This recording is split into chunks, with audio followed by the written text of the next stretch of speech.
Well, folks, here's my new backyard. Hay shed. Can't even see the house because of all the trees. On Monday, deputies discovered 3 bodies covered in a shed. What's up, CrimeLoop crew? It's the Tiger here to share with you another shocking, interesting, or just strange, but very true story. Today's story might just have the most insane twist I've ever heard. And what makes it so tragic is that none of the people involved could have ever seen it coming. And I am back for another new video with my mom. Hi. Today, I'm going to be covering a story so chilling, it'll make you second guess every stranger you see in public. In 2017, the prime and really only suspect of horrific and heartless crime vanished. And to this day, despite leaving behind a trail of clues, they've never been caught. I want to start by saying if you know or ever happen to cross paths with this person, you should call 911 immediately. On June 19, 2017, police arrived at a quaint farmhouse property in Idaho to conduct a welfare check on its new residents. A 60-year-old man, his 47-year-old girlfriend, and her teenage daughter. They just excitedly moved into a home. But nobody had heard from any of them in several days. Something just wasn't right. When the first officer arrived at the ranch, he's immediately hit with a smell that stops him cold in his tracks. He knows exactly what it is before he walks any further. The smell of something rotting. There's a shed near the house, and that's where the odor seems to be coming from. So he radios in some backup and starts to make his way over to investigate. The closer he gets, the stronger the smell gets, and the sheer number of flies swarming around him increases immensely. He can feel in his gut that he's about to discover something he doesn't want to see, but he proceeds anyway.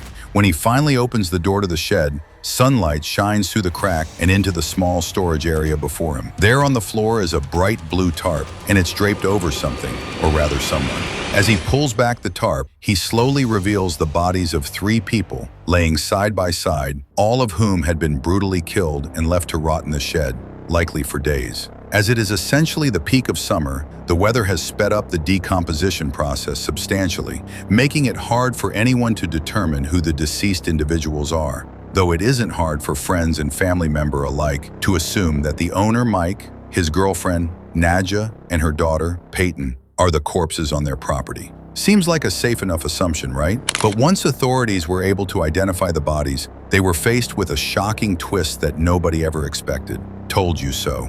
While 2 of the bodies did indeed belong to the trio who occupied the home, one of them did not, which left everyone with 2 harrowing questions. Who was this mysterious stranger lying dead on someone else's property? And perhaps even more chilling, where in the world was the missing 3rd resident? As the puzzle pieces of this convoluted case started to come together, the victims' loved ones would come to one chilling conclusion. No matter how well you think you know your friends, you can never be sure what double lives they could be living. Let's go back to where it all started.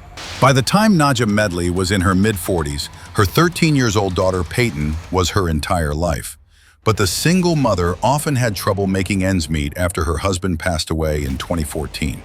She also, sadly, lost a child shortly after its birth around the same time. For a while, Nadja and Peyton were essentially all each other had in the world. But that was all about to change. You see, Nadja worked as a massage therapist in Ogden, Utah, and she wasn't in a hurry to find love again so soon after being widowed. But sometimes love is spontaneous and just falls into your lap, or in Nadja's case, onto her massage table. In 2015, a charming man with immense presence and personality walked into Nadja's work in need of a massage. The man, who went by the name Mike, was undeniably striking to Nadja. Almost right away, there was a spark between the 2, a connection that neither of them could see to control, which of course is how their unexpected relationship started. Mike was a catch, a private pilot for clients who often needed him to fly all over the country at any given time. He makes good money, was well-traveled, and just happened to be a divorcee of 10 years. It seemed as though fate brought Mike to Nadja's life, as the 2 were beyond perfect for each other. Their relationship started off slowly, though it quickly grew more serious as the months went on. From after-work dates to hikes with Nadja and Peyton, Mike demonstrated his commitment to this newfound love. After all, he knew just how much heartbreak Nadja had already experienced. He makes his girlfriend's daughter just as much of a priority in his life, picking Peyton up from school, taking her on lunch dates, teaching her how to shoot, and building such strong bond with her that soon enough, she started to call him Dad. There you go. Awesome. Do it again. going that way. Do it again. Looking at video of them adventuring and even having fun leg wrestling in leaves, you can tell that not only had Mike become a father figure in Peyton's life, these two were the best of friends. Nadja's friends saw a dramatic change in the woman when she met Mike, saying that he was the first reason she smiled in a long time, that she had a constant happy glow when they were together. Nadja loved ones followed her fairy tale romance through social media. The couple and Peyton explored nature together. They had fun at rodeos, went to baseball games, and no matter what, they had fun. It was clear to everyone that Nadja's new romance was flourishing. She made sweet posts like, "Went to Cheap Trick, Joan Jett, and Heart tonight. Thank to my ever so thoughtful boyfriend, Mike. Awesome day at the fair with my little family. Love you guys." After an impromptu trip to Yellowstone, she wrote, "Because my boyfriend is awesome. Love you, Mike." Hi everybody, it's me Peyton. I am going to be like every YouTuber ever, and I'm going to make a vlog. Aha. We're going to Yellowstone right now, and how much longer do we have? Like 4 hours? Okay, yeah, 4 more hours. And yeah, it's a really pretty drive though. I'm happy. But all relationships have their honeymoon phase, and according to Nadja's best friend, there was a little turmoil that started to brew as time went on. Apparently, Nadja asked Mike 2 or 3 times for help paying mortgage. After a few times of being asked, Mike firmly declined, saying that they were moving too fast and he couldn't do this. But Nadja was not buying it. She had seen one of his paychecks, which reportedly showed that Mike made $10,000 in a single month. Nadja knew that Mike made a lot of money as a pilot, and she didn't understand why he wasn't willing to help her out financially. This heated dispute became a point of contention and eventually led to a brief separation of the pair.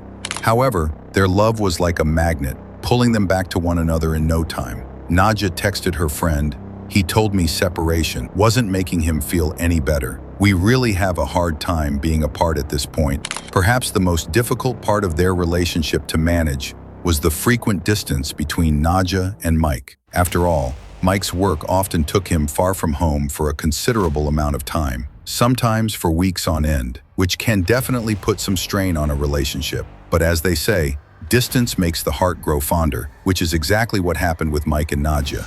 The distance and time, it seemed, had nothing on the bond they had formed. In fact, it had only made Mike realize that he couldn't bear to spend so much time away from Nadja and Peyton anymore. This once causal relationship needed to be more permanent.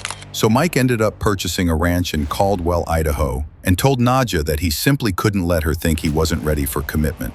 He invited her and Peyton to move in with him and promised the two of them anything they wanted: open fields, horses, dogs, rabbits, anything to make them happy and allow them to live a full life with him. Nadja's status updates captured her growing excitement as this living arrangement went from a tentative idea to concrete plan. Nadja, Peyton, and Mike were ecstatic to start their new life together. In fact, Nadja was so excited that she started to dedicate all of her time to decorating the ranch. Never in her life did she had so much space to work with, and she was beyond ready to turn the farmhouse into a proper home for her and her 2 favorite people. She started putting up fences around the yard and building pens, coops, rabbit runs, you name it. On May 10th, she shares this video of the expansive property, and it wasn't hard to tell she completely fell in love with the land. Notice the shed she pointed out in the background. Well, folks, here's my new backyard. Kind of liking this just a little bit. Still a little bit of fence to build here. Dogs are the only thing that's grazing now, but that will change. This is where the chickens live. Hay shed. Can't even see the house because of all the trees. Yeah, baby. We're loving it. For both the Nadja and Mike, they felt that they'd finally found their forever person. This was a new beginning unlike any other. It was a dream come true. It felt almost too good to be true. And unfortunately, that's because it was. In June of 2017, Nadja needed to take a trip back to Utah to pick up some of the horses that Mike had purchased for the ranch. Mike himself couldn't go pick them up because he had to work and wouldn't be around, so Nadja volunteered to do so. Except on the weekend of June 9th, when she was supposed to arrive at the pickup destination for the horses, Nadja never showed up. The worker she was supposed to meet decided to call her just to check in. Perhaps it was just a simple misunderstanding, or perhaps it was much more than that. When Nadja never answered the phone and never returned any calls, it became clear that there was something very, very wrong. Family friends of Nadja's and Peyton started to experience the same thing on their end, noting that they hadn't even heard from Peyton since June 6th, which was the last time she had sent them a text message. Peyton's friend Sydney started to grow more concerned by the day. Both she and Peyton were completely addicted to their phones. There was no feasible reason why Peyton wouldn't respond to a text or call for this long. When no one could get a hold of Mike either, it felt as though the entire family simply vanished into thin air. So, Sydney convinced her mother to step in and investigate whatever was going on with Peyton and her family. Together, the two called 911 and had someone dispatched over to Nadja and Mike's property to check it out and see if everything was okay. Mike's concerned relatives also called to request a welfare check, which brings us full circle to the authorities stumbling upon the unforgettable scene of 3 badly decomposed dead bodies. You're probably wondering who those bodies belong to. Well, let's start with the odd one out. This is where things get crazy. Eventually, officers were able to get dental records back to identify the mysterious third body. It was a woman, and her name was Cheryl Baker. She also an Ogden, Utah local. But although Cheryl had been from the area, she had virtually no connection to Nadja and Peyton while she had been alive. So why her body amongst theirs on the farmhouse property? Well, like I said, Cheryl had no connection to Nadja and Peyton. She did, however, have a connection to Mike. You see, Mike's real name is Gerald Michael Bullinger, and Cheryl Baker was his wife of 7 full years up until her sudden death. You heard me right. Cheryl and Gerald were married for 5 whole years before Gerald even started dating Nadja. Not only was Gerald cheating on Cheryl by starting an entire new family with Nadja, but the homewares mistress and her daughter lived in Ogden, had only been 8 miles away from where Gerald had lived with his wife the whole time. This, of course, why it was so easy for Gerald to pull off living a double life. He could easily move back and forth between his 2 partners without raising any suspicion. You just can't make this stuff up. However, Nadja's best friend later admitted that she always found it weird that, despite the closeness of their houses, Nadja didn't seem to spend many nights with her boyfriend. She recalls Nadja only staying over with Gerald one time, but she figured that the man was just easing back into things, since she said this was his first relationship in 10 years. I cannot stress how deceiving this man Gerald is. He literally could not get proper funding to actually buy the ranch he moved into with Nadja and Peyton. So she had Cheryl purchase the property for him, telling her that it would become their retirement home. In other words, the property Gerald lived on with Nadja was not even in his name. Cheryl had purchased it completely on her own. All the while that Nadja had been sharing excited posts about moving to the idyllic rural land, so too had Cheryl been gushing with colleagues how she just couldn't wait to spend her retirement in the beautiful countryside with the man she loved. Most notably, the ever-creative Cheryl, who loved crafting, taught art, and even made her own wedding dress, wished to turn the large shed on the farm into her very own art studio. So it's no surprise that Cheryl had wanted to see the property for herself in June of 2017. She had just retired as a teacher on June 6th, after spending many years working at schools for the deaf and blind. Although she had agreed to stay behind and sell their Utah home, while he was supposed to live in a trailer on the Idaho property by himself and fix it up nice for her, she suddenly decided to drive 5 hours to where the property is located, excited to pleasantly surprise her husband with an impromptu visit. It was weeks before she was supposed to be there, but without a job to tie her down, Cheryl saw no reason why she shouldn't go reunite with her husband for a little while. Upon arriving, we can assume she was perplexed to find there was a substantial amount of progress being done on the property, and confused when she saw a fully functioning home with a car parked in the driveway and animals running around. This was her property, and she surely hasn't been working on it. She probably thought Gerald was having some construction and remodeling done for the 2 of them as some kind of surprise. Perhaps Cheryl hopped out of her car and walked up the driveway, interested to see who was inside the house and what they were doing on her property without her consent. From here, we can only speculate what really went down on that fateful day. Maybe when Nadja opened the door, Cheryl's newfound suspicions were only confirmed when Nadja asked who Cheryl was, and the 2 realized they were being played by the same man. As for what happened after Cheryl and Nadja met face to face, the details are unclear. Presumably, the 2 women found out that Mike, Gerald, had been cheating on both of them with each other. It's likely that they were both incredibly frustrated with themselves and each other, but mostly Gerald, And at some point, police assumed that Gerald must have discovered that the two women had found out about each other, unraveling his secret life. That's when officers believe he became violent, as his whole world came crashing down in an instant. It is alleged that he took out his anger on not only Cheryl, but Nadja and even young Peyton. That's right, the three gruesome bodies on the property were tragically identified to belong to none other than sweet and considerate Nadja Medley, her innocent daughter Peyton, and Gerald's 56-year-old wife, Cheryl Baker. When the bodies of the victims were analyzed, it became clear that they had all three been shot in the head execution style before their corpses were discarded into the shed on Gerald's property. In addition, while some of the animals on the property were alive and roaming around, such as snake and some rabbits, several animals, presumably family pets, were found dead, including some birds and 3 dogs, who just like the human victims had been shot execution style. All of the specifics of how that came to happen are unknown by almost everyone except Gerald himself, but his nowhere to be found. Can you imagine how it must have felt for the victims' loved ones to find out they'd been caught up in big lie this whole time? One of the things I found most bizarre about this case was the fact that Cheryl's relatives came forward to say that the whole time Gerald was having an affair with Nadja, nobody noticed any sign of him pulling away from his wife.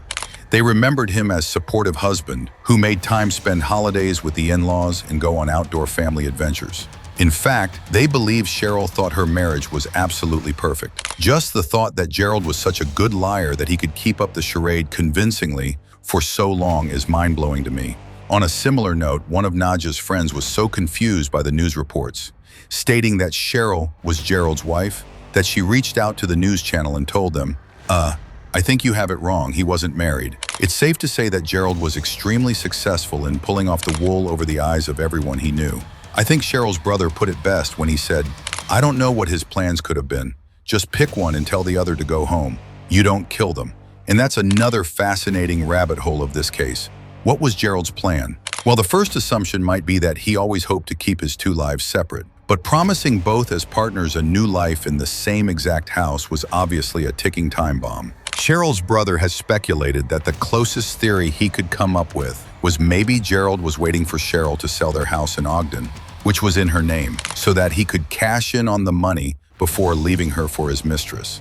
After all, it is weird how much Gerald seemed to struggle with money, given his seemingly lucrative career. I kind of wonder myself how much he was actually working. Both of his lovers were okay with him being away for weeks at a time because of his occupation. But since he had to fit in quality time with both sides, maybe putting in actual flying hours was low on his priority list. All the same, I really want to know that Cheryl thought when he saddled her with all the financial burden of buying the new Idaho farmhouse. But what if the choice to bring his two lovers to the same area had a different purpose? That's right, many people theorize that Gerald may have been hoping to start a polygamous marriage, where his relationships could seamlessly merge into one family, or where Gerald could have his cake and eat it too. Still, I just don't know if he would take that big of a risk, knowing both women would be furious at him for his infidelity, and more than likely, not open to the idea of sharing a husband. Yet another thing people have called into question is Gerald's religious view. There seem to be many conflicting reports. Nadja's best friend has stated that both Nadja and Gerald were very atheist, but Gerald and Cheryl were apparently dedicated members of a Hindu temple. Still, other articles claim that Gerald told Nadja he was a Mormon from Montana. I was able to locate some information that came from Gerald's first wife, a woman named Jackie Garcia, whom he met in the 1970s when they were both freshmen at what is now Brigham Young University, Idaho. He reportedly served his mission in Manila and then married Jackie at the Salt Lake City LDS temple. But from the very start, Jackie says she got a bad feeling about her groom, saying she knew it was a mistake as soon as she got home from the honeymoon. And then the next 10 years of their union would show her his true colors. She said his deceptive ways were so extreme that you could catch him red-handed, God could be pointing at him, and he'd still lie all over the place. Jackie also reports experiencing physical abuse at Gerald's hand. The first time she was shown the darkness hidden within her husband was during their very first year of marriage. They'd been arguing, and she found herself on the floor as Gerald loomed menacingly over her. She slowly looked up at him and asked, "You wanted to hit me, didn't you?" He said yes. Not long after that, Gerald allegedly did cross that line. Jackie says he would hit her once during arguments, and she would stop talking. It got to the point where she feared greatly for her life. Still, she tried to make it work, reaching out to the church and loved ones for help. But to her dismay, Gerald was so good at putting on a friendly mask to the outside world that nobody really believed her story. At this point, she had really tired everything: counseling, a domestic violence hotline, even sending Gerald to therapy for betters. But ultimately, their marriage would come to an end in 1988 after years of infidelity on Gerald's part. And he quickly began a relationship with a woman who would become his second wife. There's not much information available about his second marriage, but it is claimed that he left this wife to marry another mistress yet again. That mistress would have been Cheryl Baker, his third wife. But because all who knew her attest to how pure-hearted and genuine Cheryl was, there's pretty good chance she didn't even know she was the other woman in the first place. And with this background, we can understand why Gerald would learn Sanskrit and attend Hindu temple with Cheryl, while simultaneously connecting with Nadja as supposed ardent atheist. His first wife explains, he compartmentalized. He was whatever way somebody needed him to be. And indeed, Gerald was Mr. Perfect, Prince Charming for both Nadja and Cheryl. Unfortunately, it just had to be at the same time. But had Cheryl suspected something fishy after all? Oddly, the last text a friend received from Cheryl, around the time she would have been heading to the Idaho property, read, "Take care of my dogs. I don't know if I'm coming back." At first, this wasn't too concerning, as the recipient of the message just assumed Cheryl had decided to take a backpacking trip with Gerald, as they were known to do. But seeing this message with the gruesome context behind it makes me think Cheryl may have had an idea what was going on and was going to the home for more than just a light, heated surprise visit.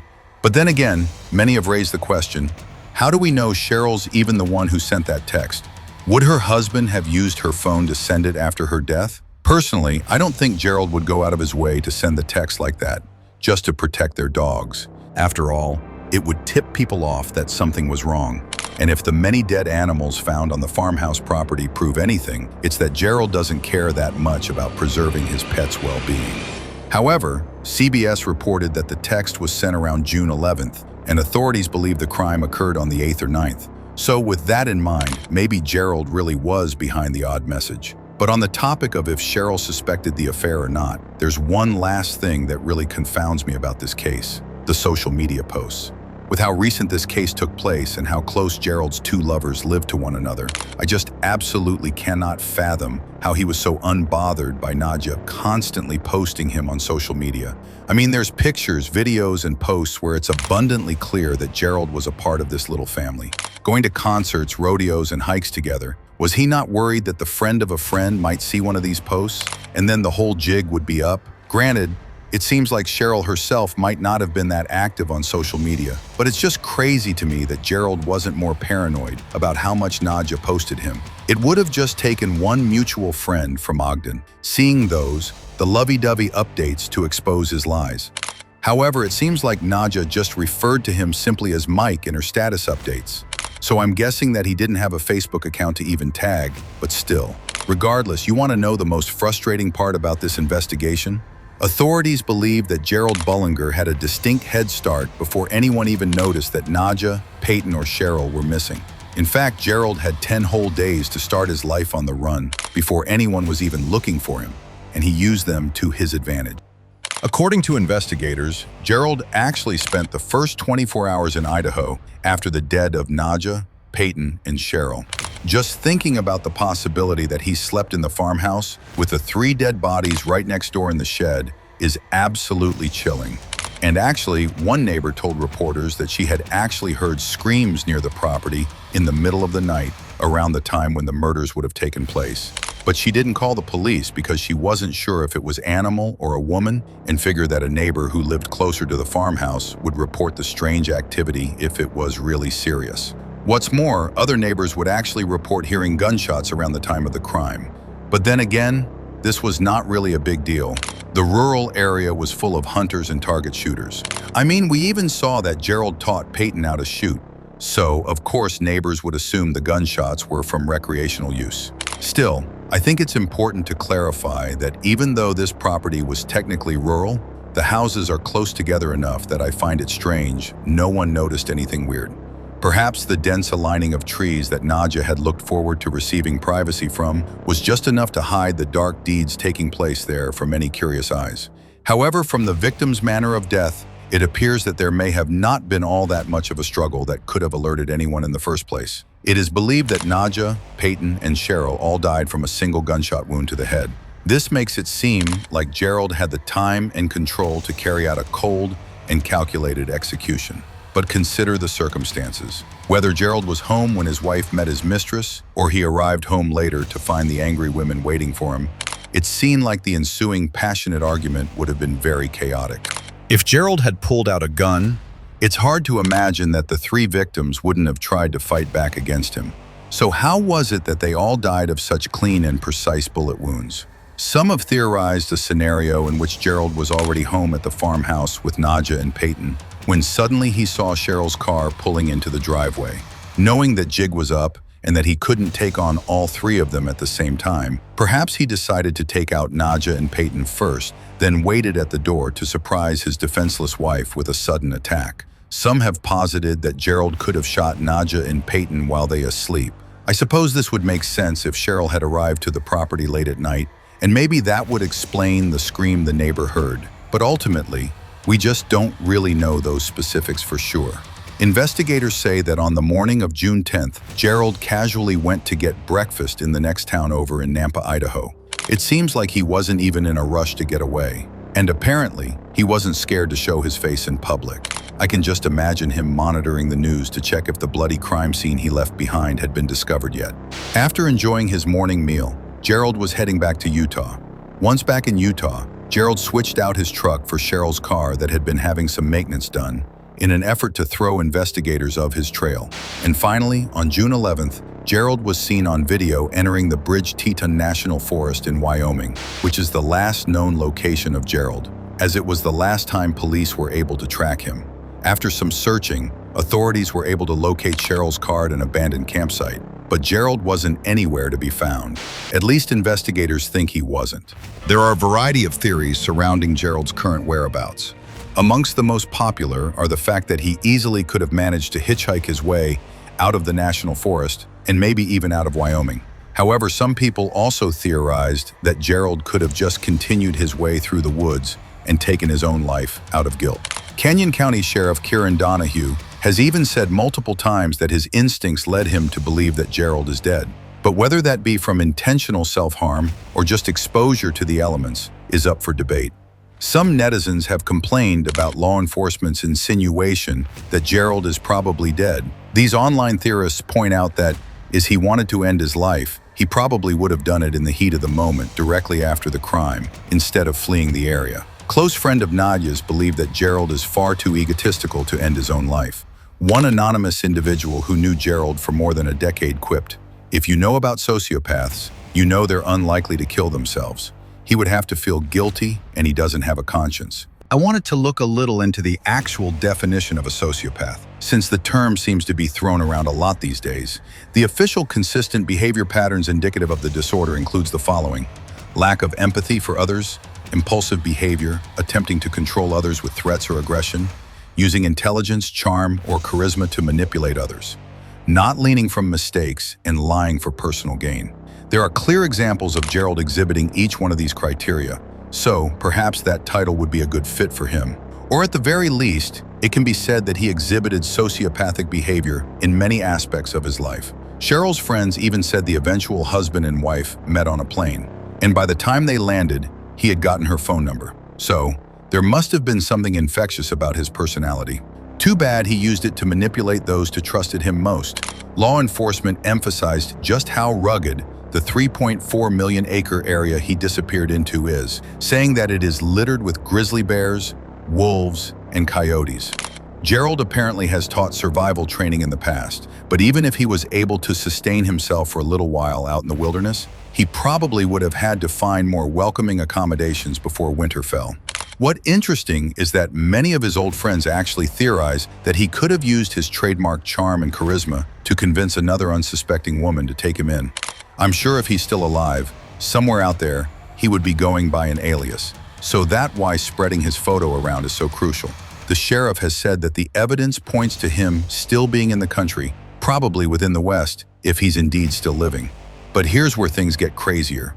On July 20th, 9 days after Gerald entered Bridger-Teton National Forest, a couple of workers from a recreation center reported seeing someone who looked just like Gerald in a tent at a camp spot less than 2 hours from where his car was found. Could Gerald have narrowly escaped being caught again? On June 20th, a tip was received from someone who thought they saw Gerald driving south on Interstate 15 near Salt Lake City, while others reported possible sightings of the fugitive in Pocatello.